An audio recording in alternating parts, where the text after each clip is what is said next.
When Lee Jun-ho first stepped onto the stage, I don't think anyone really saw what was coming. He wasn't the loudest one in the room, or the one everyone was talking about. But underneath all of that, there was this quiet, burning fire. This is the story of an artist who took every single obstacle, every setback, and turned it into a stepping stone. It's how he quietly became one of Korea's most respected actors, and in the process, completely redefined the game for everyone else. So let's really dive into that question because it is right at the heart of Lee Jun-ho's entire story. His journey, it started long before the big stages and the bright lights, and it was fueled by this quiet, almost stubborn determination. It's a journey that kind of proves that sometimes the very thing people might hold against you, well, that can actually become the source of your greatest power. So, where did it all start? Well, before he was an idol, before he was an actor, he was just this kid, incredibly disciplined, serious, and just laser-focused. As a teenager, Junho really only had one goal, and that was to perform. And it wasn't just about singing or dancing, It was about expressing himself, about being on that stage. And the scale of the challenge he took on first, it's just staggering. At only 16 years old, an age when most of us are just trying to figure out high school, he entered this absolutely grueling reality competition. Just try to imagine that pressure for a second. You are up against 6,000 other hopefuls, all of them fighting for one single trainee spot at one of Korea's biggest agencies. And somehow, he outlasted every single one of them. He won. First place. It was this incredible moment that proved he wanted this more than anything, more than anyone else. I mean, you just don't survive that kind of high-pressure environment unless it is truly your passion. It was a defining moment, really, that showed the industry what kind of quiet fire he had inside. So then, 2 years later, in 2008, he debuted with the group 2PM. Now, you have to understand, they weren't just another boy group. They were a movement. They came to define what we now call the Beast Idol era. We're talking about these incredibly powerful, raw, magnetic stage performances with all this acrobatics. And Junho, with his precision and discipline, he fit that image perfectly. But behind that intense, commanding presence on stage, there was a hidden cost, a pretty big one. To achieve that level of acrobatic power, to do what they were doing night after night, his body was, well, it was breaking down under the immense physical strain. He was pushing himself so far beyond what was humanly sustainable. And the toll was severe. I mean, we are not talking about minor sprains here. We're talking about a completely torn labrum in his shoulder that needed major surgery, a fractured spine, discs so damaged that at times he could barely move. And at one point, he heard a sharp crack in his neck during a rehearsal and just collapsed from the pain. These weren't just small issues. These were career-threatening injuries, one after another.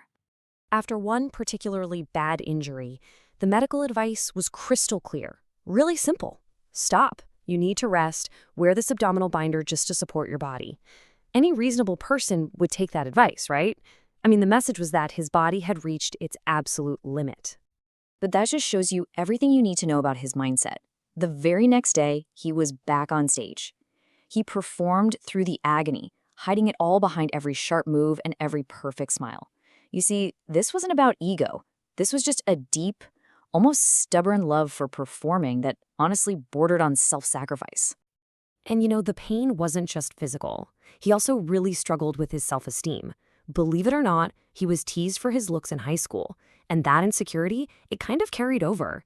So while his bandmates were getting cast in all these popular dramas, Junho, who had always dreamed of acting, felt completely overlooked and alone.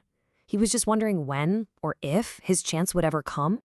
And it all just came to a head during one rehearsal where he landed badly and got seriously injured again. Lying there in that hospital bed, just staring up at the ceiling, he hit rock bottom. He said he felt useless, broken, not just physically, but emotionally. He was really wondering if his entire career was just over before it ever truly got a chance to begin. But then, just when things seemed darkest, fate threw him a lifeline. While he was still recovering, literally swollen and bandaged up, he heard about an audition for a movie called Cold Eyes, and he went. He showed up anyway, walking into that room not as this polished K-pop idol, but as someone who had absolutely, positively nothing left to lose. And wouldn't you know it, he nailed it. The director was just blown away by his energy, by that same quiet fire. He landed the role of Squirrel, a sharp-eyed surveillance officer. Now, it wasn't a huge role, but it was enough. It was all it took. Casting directors started to take notice, and suddenly the calls started coming in, sparking the real beginning of his acting ascent. And you can really see here how methodical his approach was. He didn't just jump into big leading roles. He started small, taking these supporting parts and just learning the craft. He wasn't chasing fame, he was chasing growth. From a surprising comedy hit called 20 to his breakout role in Good Manager, each and every project was a very deliberate step forward. And this quote, this is really interesting. It comes from his veteran co-star in Good Manager, Nam Kung-min. And he openly admitted that he was skeptical of singer-turned-actors. But after he saw Junho's skill and work ethic firsthand, his entire perspective changed. I mean, that was a huge validation, coming from such a respected peer in the industry. So when he finally did land his first lead role, he proved he absolutely does not do things halfway. To play a trauma survivor whose life had just crumbled, he went all in. He lost 7 kilograms. And to really capture the character's profound loneliness, he deliberately isolated himself on set, staying quiet between takes just to channel that deep sense of emptiness. And then came the role that would change absolutely everything, the red sleeve. This was a huge historical epic, a really demanding and complex part, and a lot of people were openly skeptical. Could an idol, even a really talented one, actually pull off portraying one of Korea's most respected historical monarchs? Well, his performance did all the talking. The drama didn't just become a hit, it became a full-blown cultural phenomenon. The ratings soared, international fans fell in love, and the industry responded in a massive way. After its success, it was reported that he received over 100 new script offers. And for the first time, people weren't saying idol actor Lee Jun-ho, they were just saying actor Lee Jun-ho. And then came the moment that just cemented his legacy. The awards poured in, but none hit harder than this one, winning Best Actor at the Baksang Arts Awards. That is one of the highest honors an actor in Korea can possibly receive. There are veteran actors who chase that trophy for decades and never, ever get it. And this win, it just felt bigger than him. There he was, the same person who once doubted his own worth, who performed through torn shoulders and fractured bones, standing on that stage with tears in his eyes. It really felt like a victory for every single idol actor who had ever been dismissed or mocked or underestimated. For years, that term idol actor, it really came with a bit of an eye roll. Casting announcements would spark outrage online. The assumption was always that they were there for their fame, not for their talent. But Junho's win completely shattered that prejudice. He proved the idol label wasn't a weakness, it was his foundation. All that discipline, the emotional precision, the grit, he carried all of it right into his acting. He didn't just succeed, he set a totally new standard. And he did not slow down. He pivoted straight to a romantic comedy, King the Land, which became this massive global hit on Netflix. And now he's set to headline a drama about rebuilding and resilience, a theme that, it feels like it was written for him. He's really just getting started. So when you really look at his entire journey, it's so much more than a simple comeback story. It's this powerful, powerful testament to turning struggle into strength and turning prejudice into proof.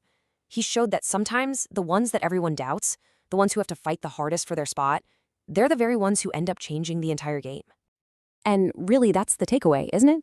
His story shows how one person's relentless grit and unwavering dedication can fundamentally shift an entire industry's perception. He kicked the door wide open for others to walk through. And that leaves us with a final thought. If he could do it against all those odds, who's going to be next?